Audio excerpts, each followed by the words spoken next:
బహుకాలం క్రితం మహాశక్తివంతమైన రాజవంశం హస్తినాపుర రాజ్యంలో పరిపాలన సాగించేది. అందరి అభిమానాన్ని చూరగొన్న జ్ఞానవంతుడు రాజు సంతను ఈ మహారాజ్యానికి కేంద్రబిందువుగా నిలిచాడు.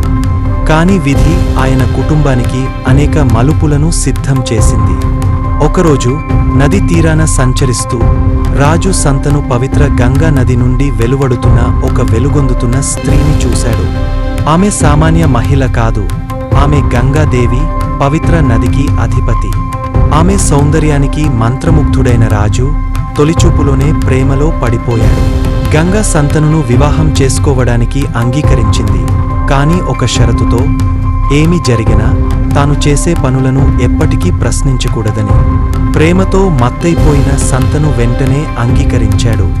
త్వరలోనే వారిద్దరూ వివాహబంధంలోకి ప్రవేశించగా హస్తినాపురం ఆనందంతో నిండిపోయింది. ఒక్కొక్కరుగా గంగా తన పిల్లలకు జన్మనిచ్చింది. కాని సంతనుకు భయానకమైన విషయమేమిటంటే ఆమె ప్రతి నూతన శిశువును నదికి తీసుకెళ్లి ప్రవాహంలో ఒప్పించేది. తన వాగ్దానానికి బంధించిన రాజు నిశ్శబ్ద వేదనతో ఇది చూడడం తప్ప ఏమీ చేయలేకపోయాడు. గంగా 8వ శిశువును నదికి తీసుకెళ్లేందుకు సిద్ధమయ్యే సమయంలో సంతను ఇక మౌనంగా ఉండలేకపోయాడు. ఆగు, నీవు ఇలా ఎందుకు చేస్తున్నావు అని విలపించాడు. గంగా తన కళ్లలో విషాదాన్ని పొంగనివ్వుతూ అతనివైపు తిరిగింది. గంగా గాజంగా నిట్టూర్చింది. ఇవారు దేవలోకపు ప్రాణులు భూమిపై జన్మించేందుకు శపించబడ్డారు. నేను వారిని విముక్తం చేస్తున్నాను. కాని ఇప్పుడు ఈ శిశువు నీతోనే ఉంటాడు అంటూ ఆమె నదిలో ఈనమైపోయింది. అక్కడే తమ కుమారుడు దేవవ్రతుడిని ఒంటరిగా విడిచి. దేవవ్రతుడు బలశాలిగా మరియు బుద్ధిమంతుడైన యువరాజుగా ఎదిగాడు. అతను యుద్ధకళలు, జ్ఞానం, రాజధర్మాలను పూర్తిగా నేర్చుకున్నాడు. అతని తండ్రి అతనిని ఎంతో ప్రేమించేవాడు మరియు హస్తినాపుర భవిష్యత్తు రాజుగా ఇంచేవాడు. కాలం గడిచే కొద్దీ రాజు సంతను మరోసారి ప్రేమలో పడిపోయాడు. ఈసారి అది ఒక మత్స్యకారుని కుమార్తె సత్యవతితో. కాని ఆమె తండ్రి ఒక్క షరతు పెట్టాడు. ఆమె కుమారుడు సింహాసనాన్ని వారసత్వంగా స్వీకరించాలి. ఇది దేవవ్రతుడిని పక్కన పెట్టాల్సిన పరిస్థితిని తీసుకువచ్చింది.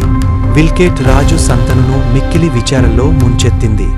తన తండ్రి ఆనందాన్ని కాపాడేందుకు దేవవ్రతుడు ఒక ఆశ్చర్యకరమైన నిర్ణయం తీసుకున్నాడు. తాను ఎప్పటికీ వివాహం చేసుకోనని, రాజ్యాన్ని ఆకాంక్షించనని ప్రతిజ్ఞ చేశాడు. తన జీవితాన్ని హస్తినాపురానికి అంకితం చేయాలని నిశ్చయించుకున్నాడు. అతని మహాఘోర ప్రతిజ్ఞకు దేవలోకం కూడా కుదిపిపోయింది. ఆ రోజు నుంచి అతను భీష్ముడు గా ప్రసిద్ధి చెందాడు. భయంకరమైన ప్రతిజ్ఞ చేసినవాడిగా. తన కుమారుడి త్యాగానికి చలించి సంతను అతనికి ఒక వరం ఇచ్చాడు, తన మరణాన్ని తానే ఎంచుకునే శక్తి. దేవవ్రతుడు ఇప్పుడు భీష్ముడిగా హస్తినాపురాన్ని కాపాడుతూ రాజ్య భవిష్యత్తును సుస్థిరం చేశాడు. కాని ఇది మహత్తర గాథకు కేవలం ఆరంభమే.